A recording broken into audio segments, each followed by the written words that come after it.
बरादर मुल्क तुर्किया में हालिया इंतखाबात के बाद सदर रजब तैयब एर्दोआन तीसरी बार मनसब सदारत संभाल चुके हैं। सियासी इस्तेहकाम आते ही तुर्किया में महंगाई की शरह 40% कम हो चुकी है।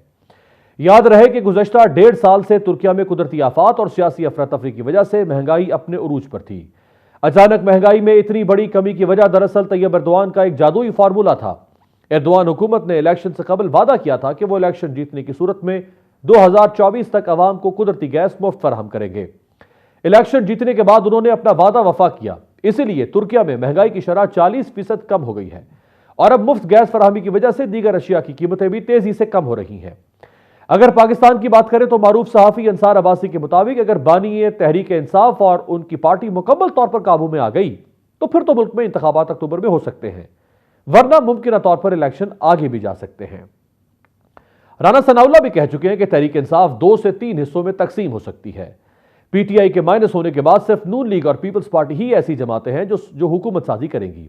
फर्ज किया कि अगर इलेक्शन अक्टूबर में हो जाते हैं तो मुस्लिम लीग नून और पाकिस्तान पीपल्स पार्टी किस बयानिए की बुनियाद पर इंतखाबी मुहिम चलाएंगे। रोटी कपड़ा मकान का नारा पुराना हो चुका।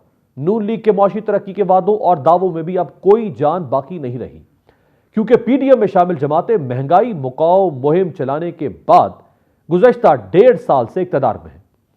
इस दौरान मुल्क और अवाम की जो मुआशी हालत हो चुकी है वो किसी से ढकी छुपी नहीं। गुज़श्ता दिनों वज़ीर मुमलिकत मुसद्दिक मलिक ने वादा किया था कि मोटरसाइकिल वालों के लिए पेट्रोल पर 100 रुपए सब्सिडी दी जाएगी, लेकिन हुकूमत आज तक अपना वो मामूली वादा भी पूरा नहीं कर सकी।